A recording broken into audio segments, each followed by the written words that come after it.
Hey there, welcome back to the Filthy Rich Writer YouTube channel. Now today, you are going to get a special sneak peek into how we coach our students in the Comprehensive Copywriting Academy. What's coming up, is one of our laser coaching sessions, which are 10-minute sessions designed to answer really any questions that students bring to us. Now you might hear some CCA related terms, things like Pitchapalooza, which is a student-only event, but head down to the description below if you need a little bit more context.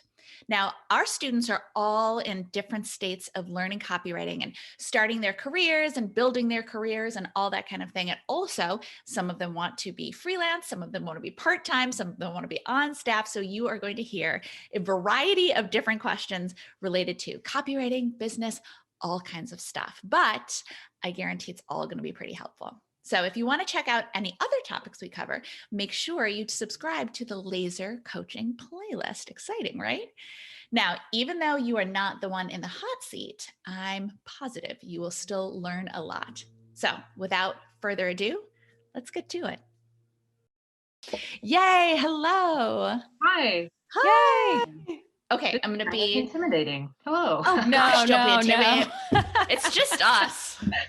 I mean, there's no one else, I promise. Yeah, if you only knew what even here. doofuses we actually are. It's true. Okay, I'm going to start the timer just so that we stay focused. Jess, what can we do for you here today? Laser coaching. Yeah. Mostly I just, the most real sense is that I'm just kind of stuck. I just moved like 1,200 miles to a new place, and then I'm like doing all these new things, and I just bought a car. I just learned how to drive a stick shift. I'm trying to get everything like registered and ready, and it's just like I can't seem to focus on it's like even though it's like my motivation just went away. It's like I did so much and I was doing so good, and then it was just like. First of all, give yourself some grace. I've done big moves from cross country, over countries. Give yourself a little bit of time and more time. Be patient with yourself. And I know how it is because I'm impatient with myself and just the world in general. So right. As much as you can. I saw something on Instagram today that was like, there's a special hell for feeling depressed because you're not productive and not being productive because you're feeling depressed. And like and I'm not saying that you're depressed. I'm starting to hit that wall. I'm getting a little depressed. But I will absolutely agree with Kate. Like we only have so much energy, right? Like you've done a lot in life recently. A major move. A lot. It's like, oh, well, you just put stuff in a box and then you move. Like, what's the big deal? It is a huge deal. Kate's going to move soon. I did a move. It is a lot. Right. Don't remind me. Thanks for reminding me. Oh. I know. You watch Kate go through the same thing. Again. Yeah. So the first thing is to give yourself some grace. That is the first thing. And the other thing is that because I'm new here, it's like I don't really know any of the businesses or anything. So it was like when I was like working on stuff before, like building my pitch list and everything, it's like, 80% of them are in Kentucky now. And like, I'm here in Colorado. And so I'm just like I guess I'm just like using Google and trying to find stuff near me, but then it kind of makes it a little bit harder to be like authentic in my pitches because I'm just trying to come up with a reason like, oh, I don't know what I like about you, but still pitch those Kentucky companies. Don't strike them from your list just because you're not near them. Literally, I have no clients within I'm going to say 100-mile radius, but I bet it's way further than that. I'm sure it's like 500-mile radius where my clients are. I have no one in my local community that I work with at the moment. Exactly. So Small those are perfectly fine options. Exactly. Small businesses are a great place to start. And we suggest, local businesses, but it doesn't necessarily have to be local. And plus you can say, I'm so excited about your business. You're probably going to be meeting with all of your clients on Zoom anyway, or on a call. So and they're very much used to it now anyway. So even as things evolve, I think it's here to stay. It's not going anywhere. Exactly. But, it's, so definitely pitch the Kentucky ones, but I don't know what the weather's doing in Colorado right now. Is it crazy? Yeah, where in Colorado are you? Yeah. Well, it's really weird. It's like, like -30 the other, like yesterday or the day before, but by next week it's supposed to be 52. Sounds So about right. All right. Sounds Yeah. about right. What I was going to say is that, you know, it's a good opportunity to get out and next week, not the -30 week, but a good opportunity to get out and kind of walk around a little bit and explore the neighborhood and, you know, look for new spot. And it can even just be like, hey, you know, I'm new in town and I came inside and I have to tell you, the person you had working at the counter on Tuesday was fantastic. Made me feel so welcome, blah, blah, blah, blah. Here's something I noticed though, into your idea. And then, so it doesn't necessarily have to be, I have years of experience with your business, or I've been coming to your yoga studio for however long. It can literally just be something that you liked about the business. You know, I was walking past, I saw this poster in your window and I thought it was so great for XYZ reason. Does that make sense? Right. Yeah. And then I guess the other thing that I'm kind of running into is that when I'm looking, I mean, finding like who to email, that's one thing, but when I'm looking at people's websites, it's like where I'm still so new, I have trouble. Like I'm going for like the real low hanging fruit. So I'm really only like putting people on my list if it's like, oh, your website is like real sketch as far as like so, Yeah. but like trying to find suggestions and things that I can recommend and like feel like I can comfortably bring to the table, like you know, because I have such limited experience with pretty much zero. Well, that's not true. I did write some stuff for my previous company, but I didn't know it was copywriting back then. Still counts though. Still counts. First of all, though, all the sites that you're seeing that you're like, oh, there's no low hanging fruit, still keep them on your list so that you can revisit them. So you're already doing all that work. So put them in the column of companies I'm interested in, companies that, you know, just the companies column, and keep that running.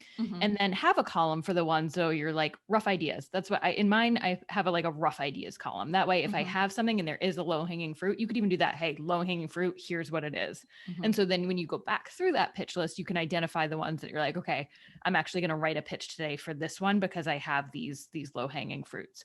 But even if they don't, start signing up for the emails for things and start, you know, if you want to do 5 clients a day, if that's your goal, or if it's 5 a week or whatever it is, still sign up for, you know, for all those companies, maybe not all of them at once, because that'd be a lot of email to go through, but you know, do 10, 15 that you just consume their emails a little bit passively. And then, you know, more actively as you notice things and as you're getting ready to pitch, so that you have those ideas in the back of your mind kind of marinating.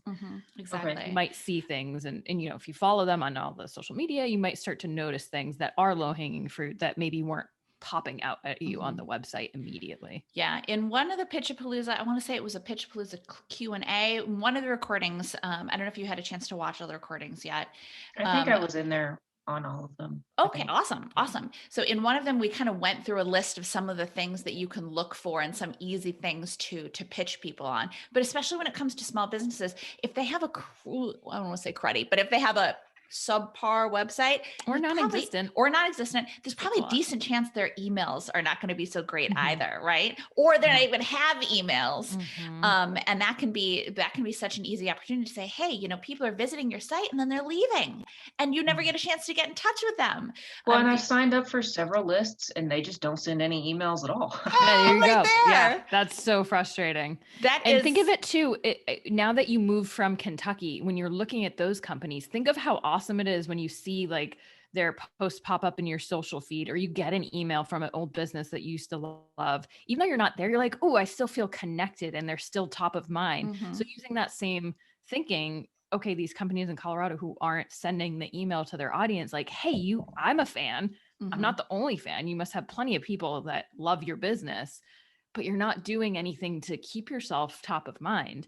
I mean, you know, it's as easy as just seeing them in your inbox and not even reading the email, be like, oh yeah, that company, like I haven't been to Joe's cider mill in five months. So I should really go there. Right. Those companies that aren't sending email, like that is the quintessential low-hanging fruit, right? They have people signing up for email. They're not even sending out emails. And that's such a great opportunity for you to say, hey, even just a welcome email to let them know more about the company or share something important or, whatever, is a great opportunity to keep them engaged. Okay. 1 minute and 47 seconds, just a little time thing. No pressure. No pressure. I want to very quickly cycle back to you feeling stressed and feeling like you're not getting anything done. So first of all, be gentle with yourself, give yourself some grace. But what helps me is identifying the one thing. If I do this one thing for my business today, I know I will have made progress, and do that like first thing in the day, or whenever your energy is highest. I'm highest first thing in the morning. So sometimes I will literally get up, still be in my pajamas, sitting on the sofa. I'm like, okay, if I do this one thing today while I still have willpower and while I still have energy, and then I can have my coffee or, whatever. But doing it, I know sometimes I'll be like, oh, I'll wait and do it later at the end of the day. Does not get done at the end of the day because I don't have anything left to give, Yep. So if you can and I didn't get my website done for forever because I kept waiting to do it to the end of the day. But then one day I got up at 8 a.m. and did it, and I got it done that day. Yes, that's it. That's it. That's your winning time. Sunday mornings. And I know that's weird, but no one's online and it's so quiet and it doesn't feel like a work day. And so it feels fun to me. I'm like, ooh, I'm actually. Yeah. This probably sounds a little crazy, but 5 a.m. for me, because it's like, there's no one else in the world that's awake. Yeah, when I'm getting stuff done, I'm like, check me out, world. I'm getting stuff done. Yeah. And don't get me wrong, because I literally every single day, I'm like, oh, I'm going to do that after dinner. And then after dinner comes in, I'm like, oh no, I'm not going to do that tonight. Yeah. So it is not just you by any stretch of the imagination, but use that high energy time. Use that high energy time for the stuff you really want to get done when you're like, if I get this one thing done for my business, or if I send this one pitch or whatever, you'll feel good about the day. Do that in the morning. And don't feel like I know I've said this before, but don't feel like you have to do a pitch linearly of I have to research it and then I have to do this and then I have to write it and then I have to do that. Breaking it up might make you feel like, hey, I've got the energy right now to look for companies and that's it. Or I've got that energy. I'm going to write some subject lines that I think would be really great and, write 5 subject lines or whatever it is, but break it into those. Yeah. Have you watched the Bust Through Your Fears and Blocks course, the bonus? No, I did purchase the extra and I watched it before I got started, but that was back in November. So maybe I should revisit both of those. Worth taking a look. But in the Bust Through Your Fears and Blocks, they talk about breaking stuff down into absurdly tiny steps. And I definitely want you to watch that, because it's when something is so it's almost easier to do it than to not do it. You find yourself actually doing things and making progress, and not it. As long as you keep taking action, you'll get there. Even if it's tiny little bits of action. If you keep taking tiny little bits of action, they add up and then you get there. I think that's probably what I need to do, because I was taking such huge actions and then it was just so much. Honestly, moving. It's overwhelming. Absolutely. Absolutely. Be easy on yourself. First of all, congratulations on surviving your move. Yes, you did it. And yeah, even if you have to take a break too, we talk about that sometimes too. Sometimes you just been go in the course, that it's okay to take a week where you're like, you know what?